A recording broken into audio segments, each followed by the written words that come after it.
Guitarist Rig Rundown. My name is Murdoch Guitar, but I'm not talking about Murdoch's guitar today.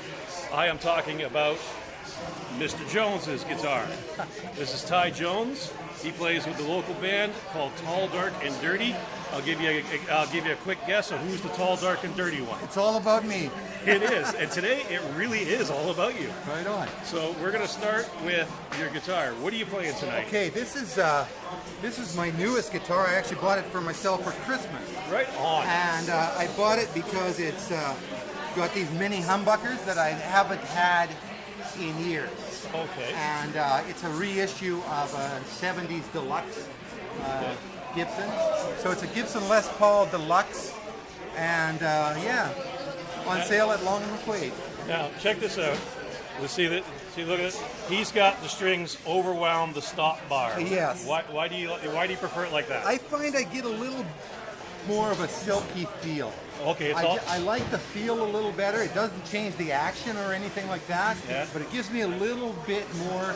I can band easier. Okay. Especially because I use a very heavy string. Okay.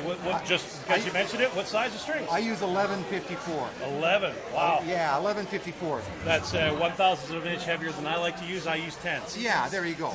And some people use nines even, right? Absolutely. But I find that because I'm the only guitarist in the band, Yeah. and I play primarily rhythm, I need a good fat tone. Gives you a big boomy sound. Yeah, a big fat tone. All right. So I used to play a Telecaster in the band, but it sits good in the mix, but it's a lot thinner. Yeah, I remember that Telecaster. Yeah, I still have that blonde one. Yeah, I still have. That's a nice Tele, man. Yeah, it's the one with the Bigsby on it. That's right. That's yeah. a great guitar. Yeah, it's a factory Bigsby. I'll never get rid of that guitar. Never. It's just within the band. Right now, this is what I'm using. Right on. Okay, let's go talk about your amp. Is Okay. the only guitar you brought tonight? Yeah, I have two other Les Pauls, but we had constrictions on room tonight. So. Right on. Okay. So Okay. this is a trainer reissue of an amplifier that was made back in the 60s. They only made about 200 of these. Trainer is made in Canada. So you can tell you're a Canadian man. yeah, I like this. I like this. It's a 45 watt amplifier. It uses EL34s. It's basically very similar to a Marshall JTM 45. Okay. Or a Fender Bassman. All right. Okay. What I like about it is it's just basically a clean platform. It does have a pullout that will become a master volume if you want to use it like that. All right. But I get my dirt from the pedals, and I just set this nice and clean.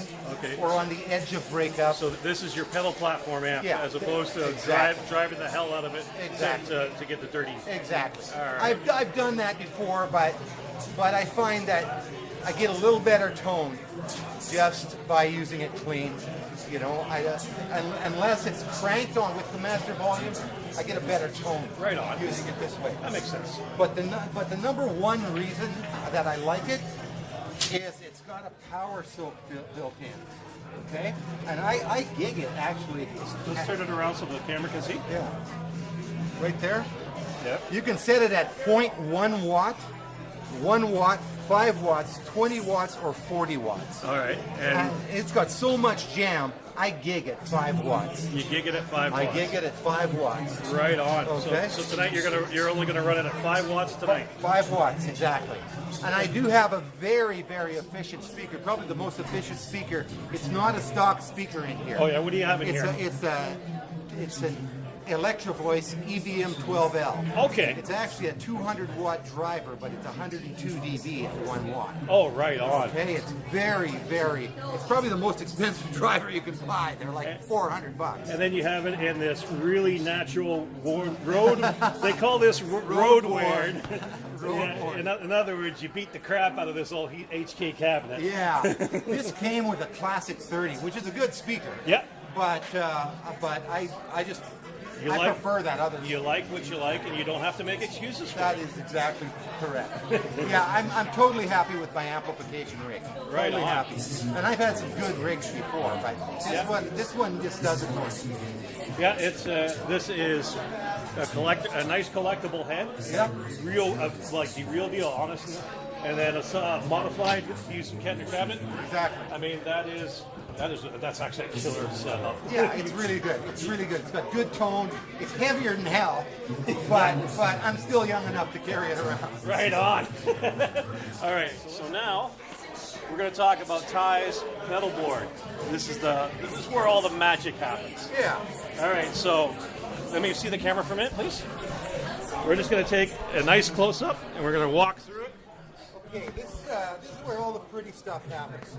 Okay, we start off with the tuner. Okay, this is where my input is. We go from the tuner to this full-tone Clyde Deluxe. This is different than the regular full-tone because you have three settings here. You've got one is called whacked. It's gives you that shaft kind of wah. Then it's got a Hendrix setting, and then it's got the standard full tone setting. So, so you've got three different shades of tone there. Okay. So you got three different wah. It's like having three different wah pedals in one. Exactly. Right exactly. on. Plus, I've never seen a wah pedal that is built like this. It's like a tank. It really is. Okay. You know, it's just built so well, and it's so loaded with features. Frankly, I don't even use half the features, but I got such a good deal on it, and I've never used a better one. Yeah. So that's it. So this sets you apart from all the Crybaby and Morley wah pedals. Absolutely, and I've had those, and they are what they are. But this for me is it. Yeah. Frankly, this is my number one pedal. Right on. This and the OCD. So from there, we go to the Soul Food. This is an electro-harmonic soul food. It's basically a clone or a copy of a very expensive pedal called a Klon. Okay, Klon Centaur. Yeah. But this is very inexpensive, and I leave it on all the time. That provides what, your delay or your reverb? No, this is overdrive. Overdrive. Right on. This is overdrive. I use just a little OD on this, just to warm up the amp, to warm up the clean amp. Okay. Then I go from there into the OCD. I use the OCD for a nice crunch or lead. Right. Okay. This is like a great pedal. This is the fourth generation of this OCD. Okay. And frankly, Full Tone is one of my favorite manufacturers. It looks like it. They are really built well, and you know, in this little pedal, you got internal dip switches. You've got high frequency, low frequency on your drive. It just sounds great, and this thing will never break. It's a really great overdrive. Right on. Okay. From there, we go into my Micro Vibe. The Micro Vibe gives you that Jimi Hendrix swirly thing, you know. Yeah. This is not an expensive one, but it does what I need. I don't use it a lot, but it's there when I need it, when we're playing some funk or whatever. Yeah. Okay? From there, we go all the way over here to my delay. And I bought this delay because each of these is two controls, and you can get a lot of different, like tape delay, digital delay, analog delay. You can vary it to whatever your tastes are. Exactly. So in that little box, you got a lot of features. And this little guy, he's real cute. You know, that guy. How many times have you been on stage and you hit your pedal and knocked it off? Yeah. So this guy saves you from doing that. Yep. Even that little feature is very well thought out. I like that. This is the latest Boss pedal. This newest, latest and greatest? Yeah, latest reverb. I like it, but frankly, I don't need that much reverb because I said it once and never change it. Right So on. it's got all of these features. Although I do change it once for an NXS tune, it gives me, it makes me, thank you, it makes me sound like a choir. Right on. Yeah, so I do change it once, but frankly, I haven't discovered all of the magic of that pedal yet. Okay. Then from there, there's the old school tremolo, and this pedal has been in Boss's lineup for probably 30 years. Yeah. Yeah, and with no changes. It's good, it's bulletproof. It sounds great. I do use it quite a bit. Well, if you don't have a Fender Vibro Verb, Yeah. you need one of those. That's right. Exactly. Exactly. And then there's my pedal power. The pedal power powers the whole board. Yep. And that's it.